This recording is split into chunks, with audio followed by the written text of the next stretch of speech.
따라하시죠. 순종으로 이루신 일.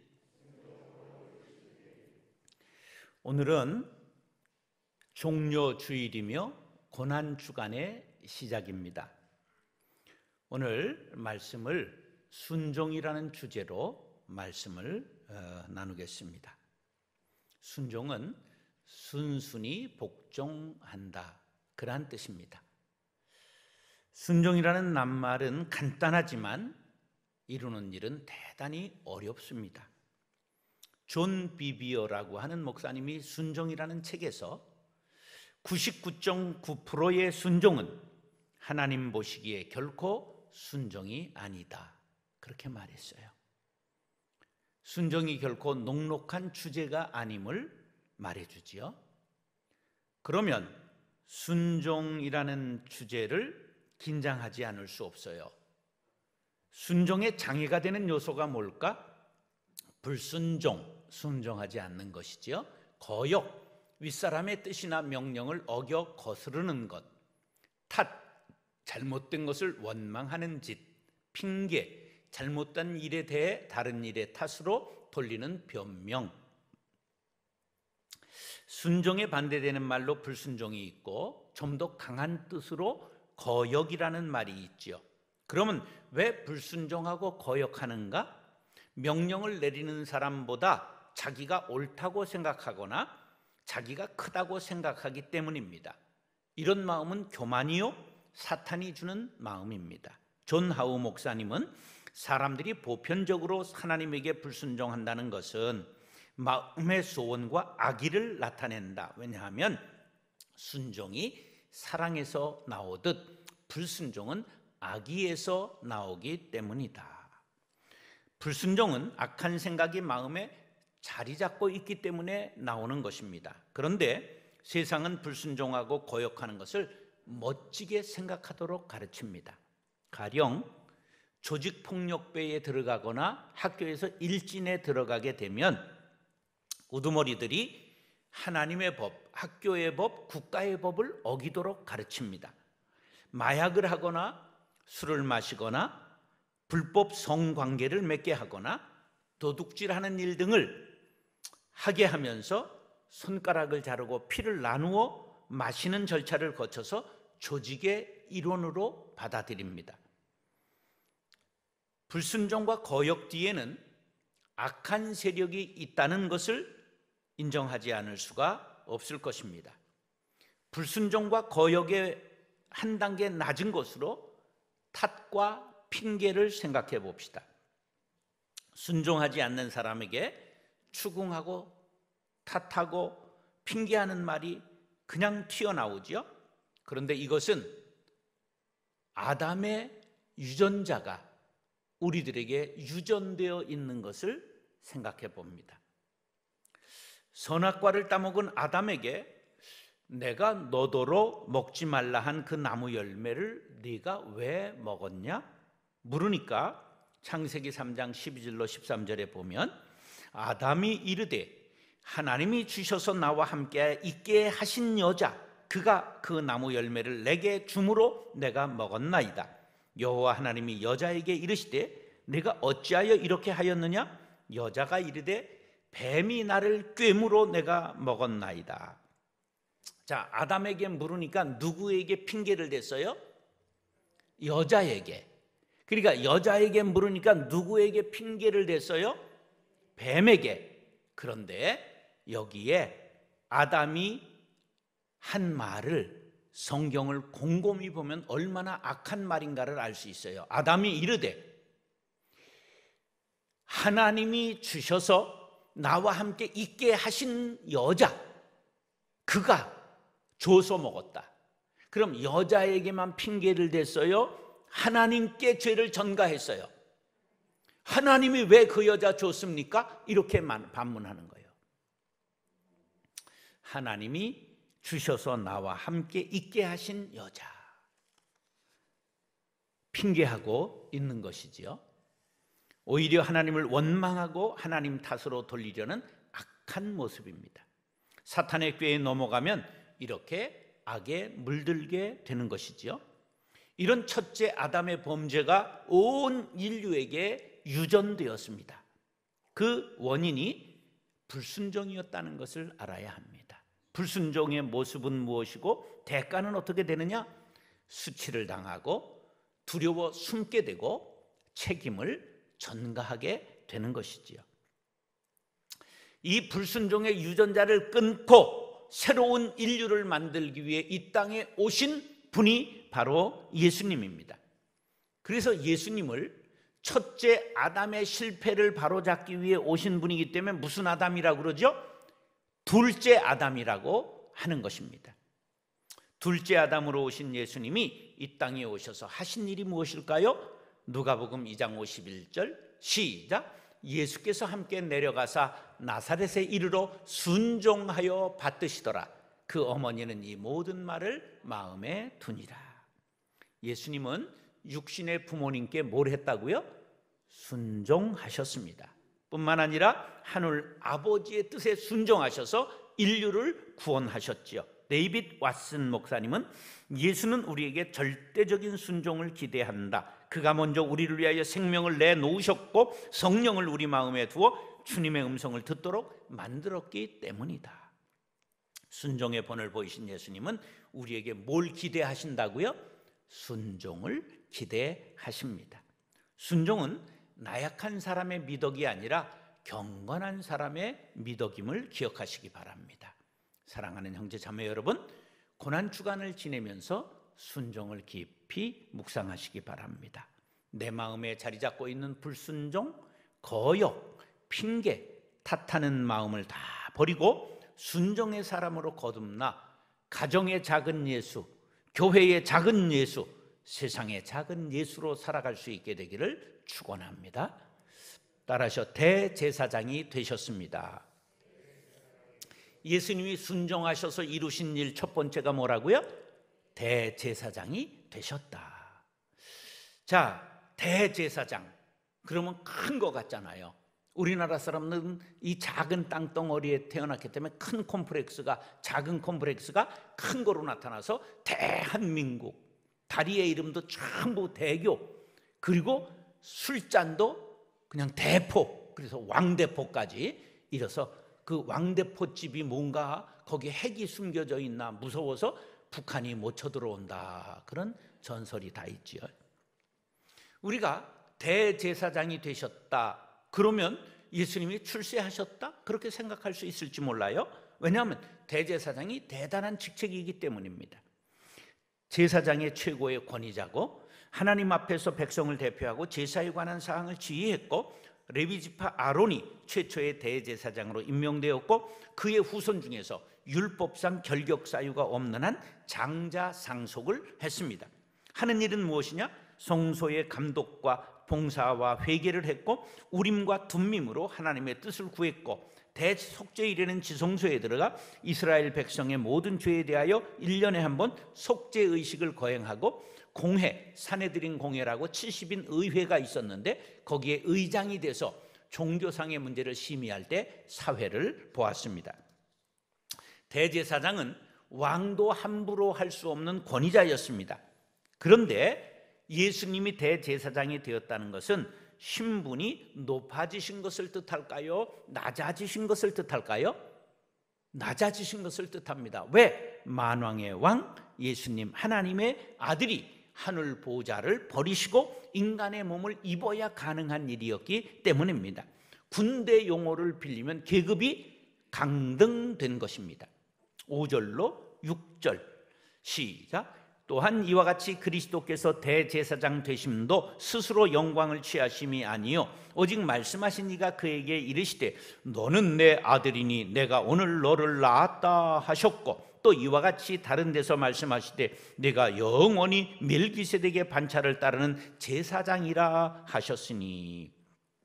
예수님이 대제사장 되신 것은 예수님이 원해서 된 것이 아니라 너는 내 아들이니 내 명령을 따르라 하신 하나님의 명령에 순종하여 대제사장이 되셨다, 그런 뜻입니다.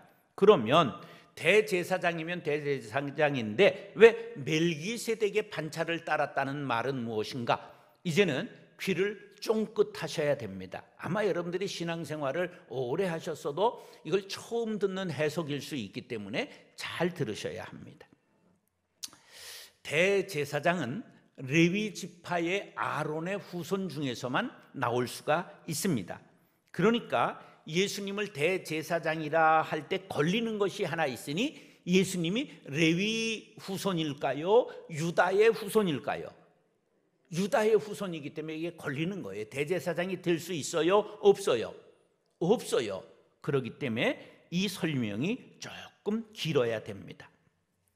멜기세덱은 갑자기 등장했는데 누구냐? 이 사람은 창세기 13장에 보면 아브라함이 조카 롯과 이제 분리될 때, 조카 롯이 아주 얌통머리 없는 놈이거든요. 그래가지고 네가 먼저 택하라, 네가 동하면 나는 서하고 서하면 좌하면 우하겠다. 그러니까 냉큼 어디를 택해요?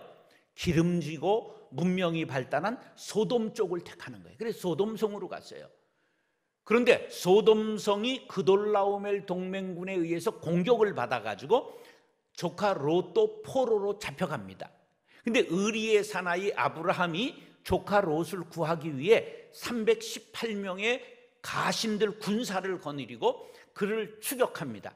그러니까 그돌라오멜 동맹군이 승리에 취해가지고 밤새도록 퍼마시고 전부 술에 떨어져 잠자는 사이에 아브라함이 가신들과 함께 밤에 그냥 급습해가지고 그들을 전부 죽이고 거기에서 롯을 구출하고 그리고 전부 전리품을 챙겨서 돌아오는데, 창세기 14장에 보면 그 돌아올 때에 누가 나타나느냐?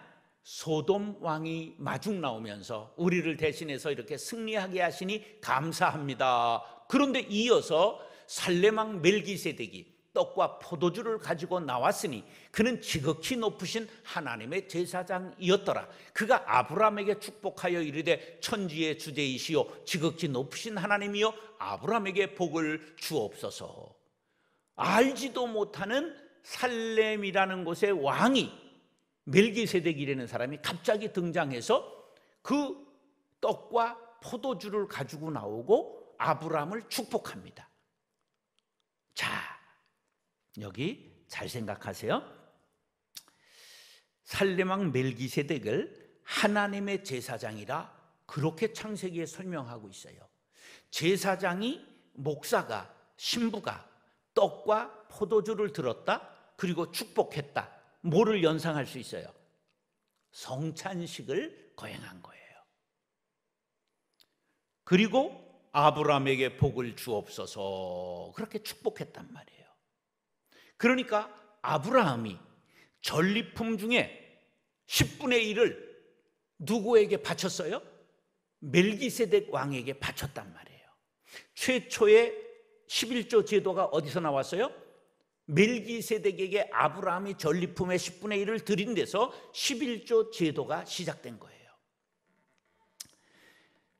그래서 이것을 해석을 히브리서 기자가 1800년이 지나서 예수님을 바로 멜기세덱의 뒤를 이은 대제사장이라고 히브리서 기자가 해석을 했어요. 보세요.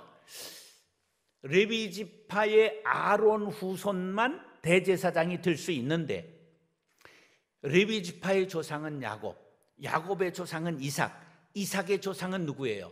아브라함이에요. 아브라함이 누구에게 11조를 드렸다고요? 멜기세덱에게. 그러니까 멜기세덱은 바로 이제 하나님이 택하신 대제사장이라는 거야. 그러니까 멜기세덱의 반차를 따랐다는 것은 바로 레위의 반차를 따르지 아니해도 이게 대제사장으로 성립이 되는 거예요. 그렇기 때문에 예수님은 바로 대제사장인데 유다 지파지만 가능한 건 누구의 반열을 따랐기 때문에? 멜기세덱의 반열을 따랐기 때문에 너희들이 오해하지 않아도 된다, 이러한 뜻입니다. 그래서 이렇게 그 멜기세덱을 우리들에게 히브리서가 기가 막히게 해석을 해준 거죠. 그런데 예수님이 대제사장이 되시면 높아지심이라고 그랬어요? 낮아지심이라고 말했어요? 낮아지심이라고 말했잖아요.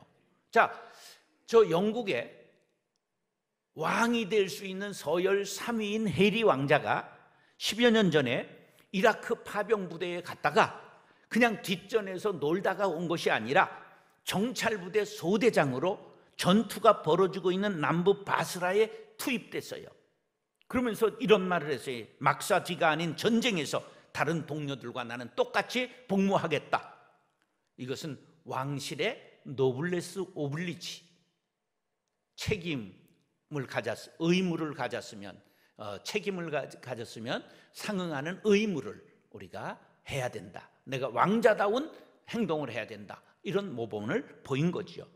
우리 예수님께서도 인류를 구원하시려는 하나님의 구원 계획에 순종하셔서 하늘 보좌를 버리시고 우리의 죄를 대신 지시고 하나님께 나아가는 이 땅의 대제사장이 되신 것입니다. 할렐루야. 이에 대하여 히브리서 7장 16절 17절이 이와 같이 말씀합니다. 시작. 그는 육신에 속한 한 계명의 법을 따르지 아니하고 오직 불멸의 생명의 능력을 따라 되었으니 증언하기를 네가 영원히 멜기세덱의 반차를 따르는 제사장이라 하였도다. 할렐루야. 사랑하는 형제 자매 여러분, 순종하셔서 하늘 보좌를 버리시고 인간의 몸을 입으시고 대제사장이 되신 예수님의 순종을 본받게 되기를 축원합니다. 따라서 고난을 받으셨습니다. 자, 예수님이 순종하셔서 뭘 받았다고요? 고난을 받았다. 고난 주간은 십자가를 묵상하는 주간입니다. 십자가의 종류가 참 많아요. 성지를 순례해 보면 너무 감동적인 십자가 모습들이 있습니다. 이 십자가는 모세가 가나안 땅을 바라보고 죽었던 느보산에 세워진 십자가입니다. 모세가 죽은 데에 세워진 십자가예요. 모세가 가나안 땅에 들어갔어요? 못 들어갔어요? 못 들어갔죠. 너의 사명은 여기까지다. 그래서 저기서 죽었어요. 그런데 가만히 보세요. 굉장히 의미가 있어요. 저 십자가에 지금 달린 것은 뱀의 형상을 하고 있잖아요. 예수님이 십자가에 달리실 때 축복받아 십자가 달리셨어요? 온 인류의 저주를 받아 십자가에 달리셨어요? 온 인류의 저주를 짊어지시고 십자가를 받으셨어요. 그게 저주받은 동물인 뱀이 저기에 달린 거예요. 저주의 상징인 뱀. 우리 예수님이 우리의 죄를 다 짊어지시고 저주의 상징으로 돌아가신 거예요. 온 인류의 저주를 담당하시려. 축복이 아니라 저주의 십자가를 지신 것이지요. 주는 그리스도시요 살아계신 하나님의 아들입니다 고백했던, 베드로가 고백했던 장소에 고백교회가 세워졌는데 거기 정문에 있는 십자가는 이런 모양이었어요. 그리고 고백교회 실내에는 이런 아름다운 십자가들이 장식되어 있는 것을 보았습니다. 또 예수님이 묻히셨던 자리에 세워진 성묘교회의 십자가입니다. 그런데 예수님이 지신 십자가는 그런 아름다운 십자가가 아니라 험한 거친 통나무에, 그리고 자그마치 18cm가 되는 대못에 저렇게 못에 박혀 돌아가신 것입니다. 그런데 예수님의 머리에 뭐를 씌웠지요? 가시관을 씌웠어요. 그런데 제가 현장에서 자라나는 가시관 만들었던 가시나무를 보고 눈물이 왈칵 솟구쳤어요.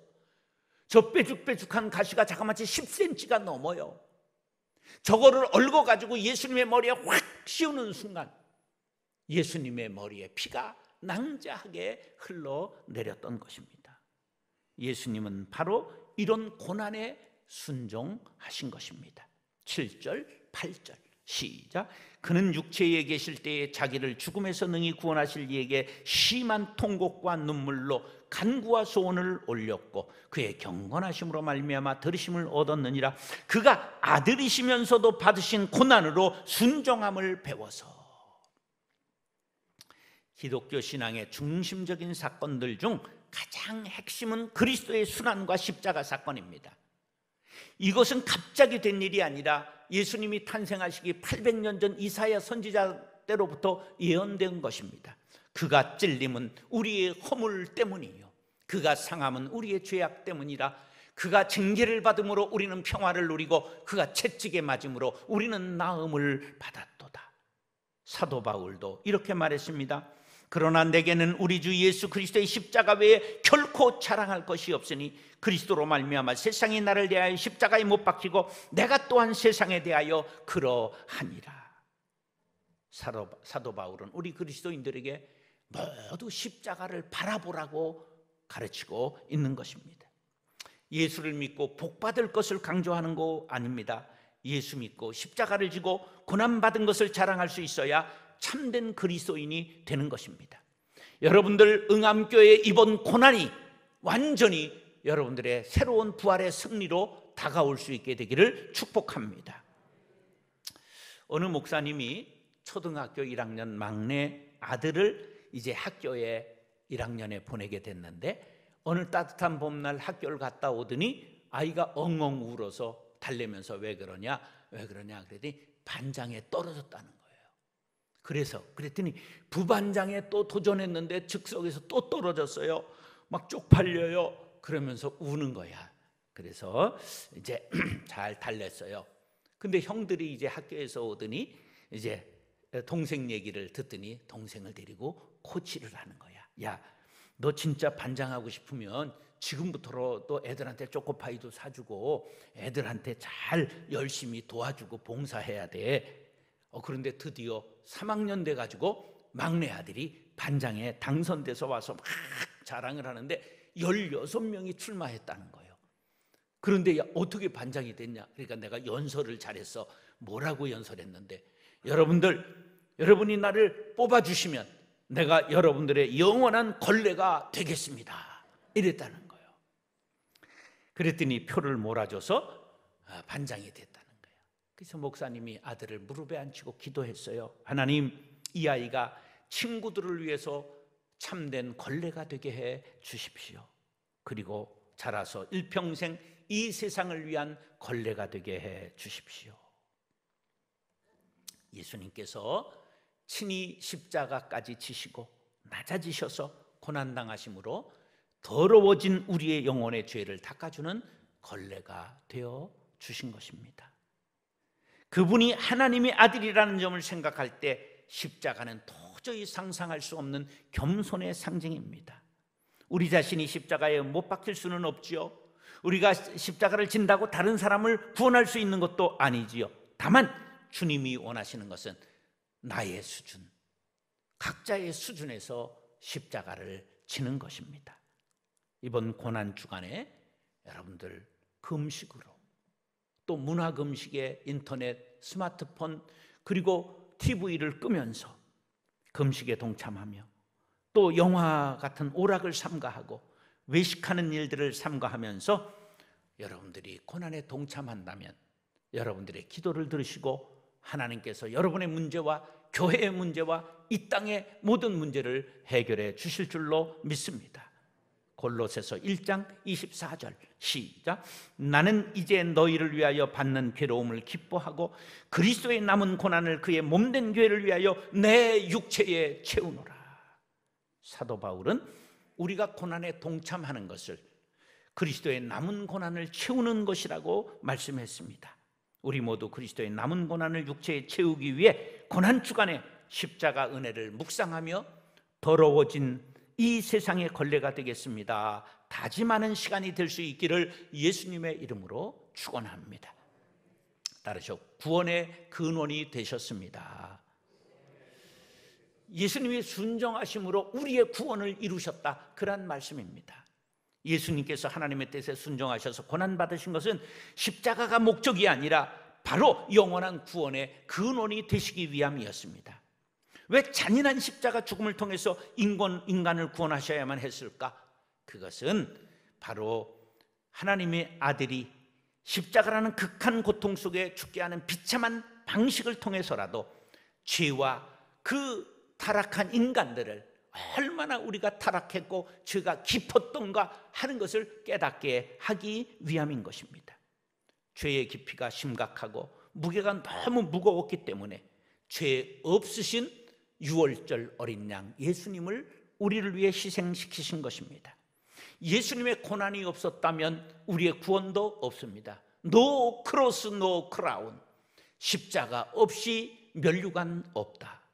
복음을 전하기 위해 사도들의 선교적인 고난이 없었다면 한국 교회는 존재할 수 없었습니다. 우리 아버지 어머니들의 눈물의 기도가 없었다면, 응암교회 우리의 믿음의 선조들의 희생이 없었다면 오늘의 고난이, 우리의 영광이 없었을 것입니다. 우리 구원의 행복은 바로 이런 고난을 통한 것이었음을 이 사순절에 뼈저리게 느껴야만 합니다. 9절로 10절 시작. 온전하게 되셨은즉 자기에게 순종하는 모든 자에게 영원한 구원의 근원이 되시고 하나님께 멜기세덱의 반차를 따르는 대제사장이라 칭하심을 받으셨느니라. 하나님의 아들이시지만 순종하셔서 대제사장이 되시고 고난 받으시고 십자가를 지셨기 때문에 구원받는 자들의 첫 열매가 되신 것입니다. 구원이라는 말은 아이티오스라고 하는 헬라어로 원인이라는 뜻이요, 씨앗이요, 첫 열매라는 뜻이 되는 것입니다. 성도들은 그리스도가 십자가에 죽으시고 부활하신 일에 믿음으로 참여함으로 그를 따라 죄에 대하여는 죽고 의에 대하여 다시 살아나 영원한 구원에 이르게 되는 것입니다.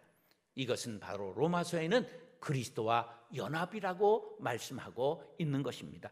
그러므로 우리가 그의 죽으심과 합하여 세례를 받음으로 그와 함께 장사되었나니 이는 아버지의 영광으로 말미암아 그리스도를 죽은 자 가운데서 살리심과 같이 우리로 또한 새 생명 가운데서 행하게 하려 함이라. 만일 우리가 그의 죽으심과 같은 모양으로 연합한 자가 되었으면 또한 그의 부활과 같은 모양으로 연합한 자가 되리라.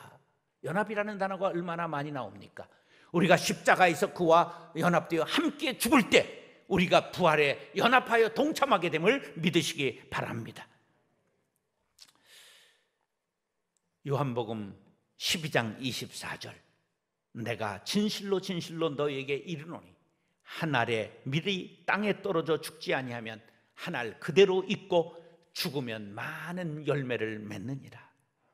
많은 열매를 맺지 못하는 것은 죽어야 사는 하나님의 섭리를 실천하지 못했기 때문입니다. 여러분, 이 고난 주간에 여러분들의 자아, 내 중심적인 생각, 교회를 내가 어떻게 해보겠다는 생각을 전부 내려놓고 성령의 인도함 받으시기 바랍니다. 하나님의 긍휼을 덧입으시기를 바랍니다. 예수님이 죽기까지 순종이 구원의 근원이 되셨습니다. 그리스도께서 죽기까지 하나님께 순종하셨듯이 우리도 자기를 부인하고 자기 십자가를 지고 그리스도를 따르는 성도들이 되셔서 교회를 살리고 가정을 살리고 민족을 살리시기를 간절히 바랍니다. 마태복음 16장 24절 25절에 보면 예수께서 제자들에게 이르시되 누구든지 나를 따라오려거든 자기를 부인하고 자기 십자가를 지고 나를 따를 것이니라. 누구든지 제 목숨을 구원하고자 하면 잃을 것이요 누구든지 나를 위하여 제 목숨을 잃으면 찾으리라. 우리 모두가 내려놓으시기 바랍니다. 나는 죽고 주님은 살고 십자가의 주님과 함께 못 박힘으로 우리가 다시 사는 역사를 체험할 수 있게 되기를 간절히 바랍니다. 다른 이로서는 구원을 받을 수 없나니 천하 사람 중에 구원을 받을 만한 다른 이름을 우리에게 주신 일이 없습니다. 구원에 관한 한 오직 예수밖에 없습니다. 유일한 길은 예수님밖에 없습니다. 예수님께서 하나님께 순종하셔서 구원의 근원이 되셨기 때문입니다. 사랑하는 형제 자매 여러분, 예수님께서 하나님께 순종하심으로 하늘보좌를 버리시고 대제사장이 되셨습니다. 우리의 죄를 대신해 고난을 받으셨습니다. 순종하심으로 구원의 근원이 되셨습니다. 하늘을 두루마리 삼고 바다를 먹물 삼아도 다 기록할 수 없는 하나님의 사랑과 예수님의 은혜를 감사하며 나도 순종하겠습니다. 예수님의 남은 고난을 내 육체에 채우겠습니다. 결단하며 지내는 사순절 한 주간이 될 수 있기를, 고난 주간 한 주간이 될 수 있기를 예수님의 이름으로 축원합니다. 따라서 순종으로 이루신 일, 대제사장이 되셨습니다. 고난을 받으셨습니다. 구원의 근원이 되셨습니다. 기도하겠습니다. 사랑과 은혜가 풍성하신 아버지 하나님, 주님이 순종하셔서 낮고 천한 이 세상에 오셔서 대제사장으로 인류를 대신하여 피 흘려 고난 받으신 것을 찬미합니다. 그러므로 우리의 구원의 근원이 되셔서 잠자는 자들의 처절매가 되셨습니다. 나도 주님의 고난을, 내 몸에 남은 고난을 채우기를 원합니다. 응암교회의 고난을 내 몸에 채우기를 원합니다. 함께 손잡고 함께 연합하여 기도하게 하셔서 가정의 문제, 자신의 문제, 교회의 문제를 해결함 받는 고난주간 되게 하여 주옵소서. 예수님의 이름으로 축복하며 기도드리옵나이다. 아멘.